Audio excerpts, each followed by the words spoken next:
En tant que professionnel de la santé publique, vous comptez sur divers résultats de recherche pour orienter votre pratique.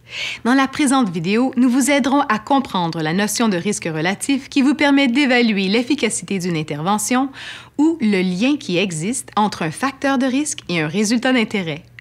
Non seulement les risques relatifs vous indiquent s'il existe un lien, mais ils vous révèlent aussi dans quelle mesure il est solide. Par exemple, un risque relatif peut vous montrer s'il existe un lien entre le tabagisme et le cancer du poumon, mais aussi dans quelle mesure un fumeur risque d'avoir un cancer du poumon.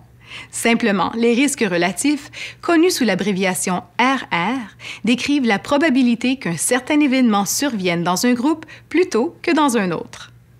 Un RR ne se calcule que lorsqu'il n'y a que deux issues possibles à l'événement mesuré, comme se conformer ou non aux lois sur la manutention des aliments. De plus, les RR ne se calculent que pour des études où un groupe est soumis à une intervention, où un facteur de risque et l'autre ne l'est pas, et où les deux groupes sont suivis au fil du temps. Cela tranche avec les études qui consistent à choisir d'abord les personnes dans le cas duquel un résultat d'intérêt a été obtenu et à regarder en arrière pour voir qui a été exposé ou non aux facteurs de risque. Par exemple, examiner les personnes atteintes du cancer et déterminer si certaines d'entre elles étaient fumeuses. Dans ces études, il s'agirait de calculer les rapports de cote plutôt que les risques relatifs. Afin d'en apprendre davantage sur les rapports de cote, visionnez comment calculer un rapport de cote dans cette série de vidéos. Maintenant, examinons un exemple hypothétique pendant que nous apprenons à quel point il est facile de calculer et d'interpréter un RR. N'oubliez pas, les données présentées ici sont purement hypothétiques et ne devraient pas servir à prendre une décision. Supposons que 1000 enfants se font enseigner l'hygiène bucco-dentaire pour prévenir les caries et que 1000 autres enfants ne reçoivent pas cet enseignement. Parmi les premiers, 25 ont des caries et 975 n'en ont pas. Parmi les seconds, 50 ont des caries et 950 n'en ont pas. Le risque de caries dans le premier groupe se calcule en divisant le nombre de caries par le nombre d'enfants ayant reçu l'enseignement. Donc, si nous divisons 25 par 1000, nous obtenons un risque de 0,025. Le risque de carie chez les autres enfants se calcule de la même manière. Cette fois, nous divisons le nombre d'enfants ayant eu des caries par le nombre total d'enfants n'ayant pas reçu l'enseignement.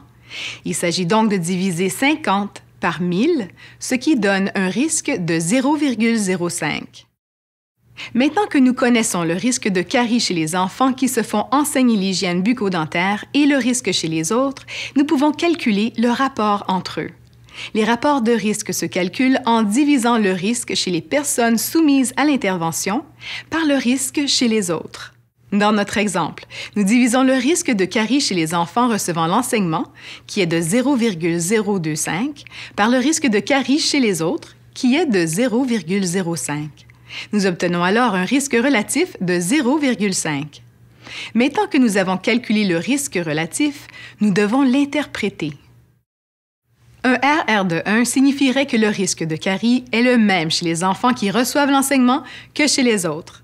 Un RR inférieur à 1 signifierait que les enfants qui reçoivent l'enseignement risquent moins d'avoir des caries que les autres.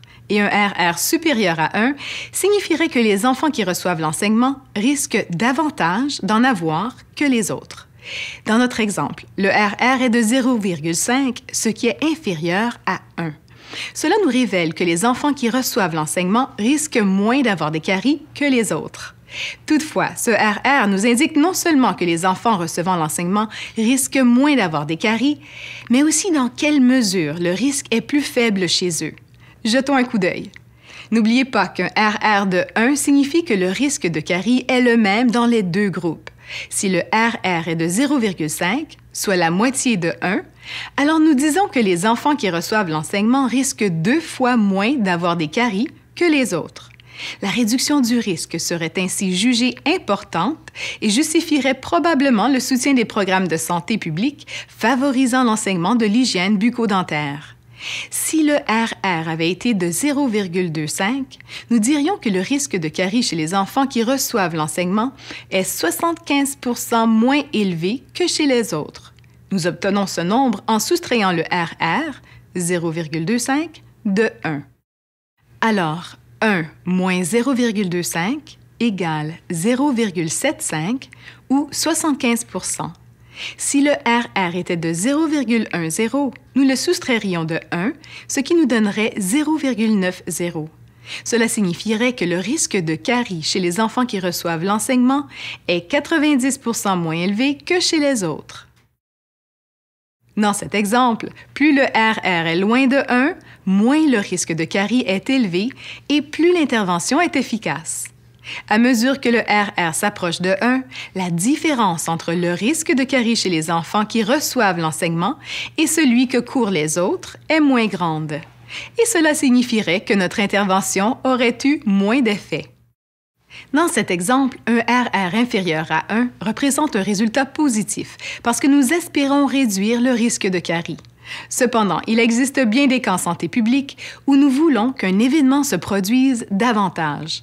Alors, un RR supérieur à 1 représenterait un résultat positif. Examinons un autre exemple hypothétique. Supposons que nous voulons savoir si les interventions communautaires constituent un moyen efficace d'augmenter les chances que les adolescents fassent 1 heure d'activité physique par jour.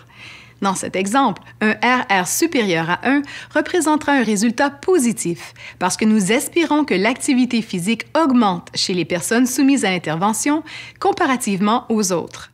Disons que 100 adolescents ont été soumis à une intervention communautaire destinée à promouvoir l'activité physique et que 100 autres ne l'ont pas été.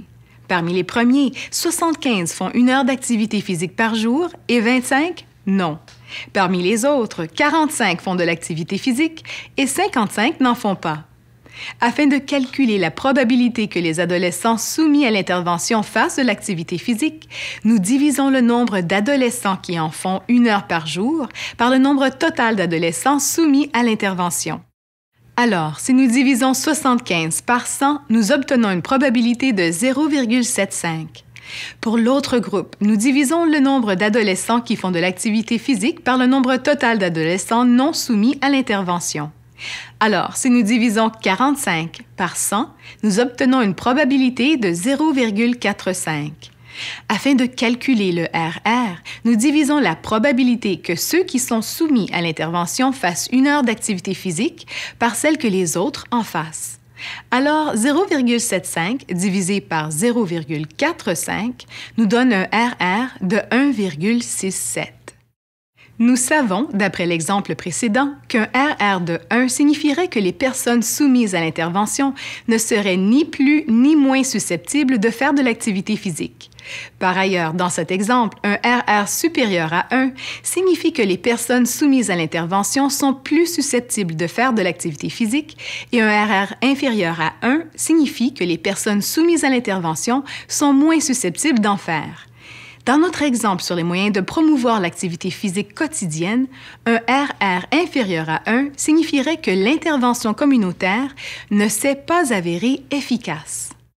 Toutefois, le RR de 1,67 nous révèle que les personnes soumises à l'intervention communautaire sont plus susceptibles de faire de l'activité physique. Le RR nous indique aussi l'ampleur de l'effet. Encore une fois, si nous savons qu'un RR de 1 signifie que les résultats sont identiques dans les deux groupes, alors un RR de 1,67 signifie que les personnes soumises à l'intervention avaient 1,67 fois plus de chances de faire de l'activité physique. Nous pouvons soustraire 1 de 1,67, ce qui nous donne 0,67 ou 67 %. Autrement dit, les adolescents soumis à l'intervention étaient 67 % plus susceptibles de faire de l'activité physique. En général, la plupart des gens s'entendraient pour dire qu'un effet de cette ampleur constitue une conclusion importante. Un risque relatif est une statistique importante en santé publique, car elle nous permet d'établir non seulement s'il existe un lien entre la soumission à une intervention ou un facteur de risque et un événement, mais aussi dans quelle mesure ce lien est solide.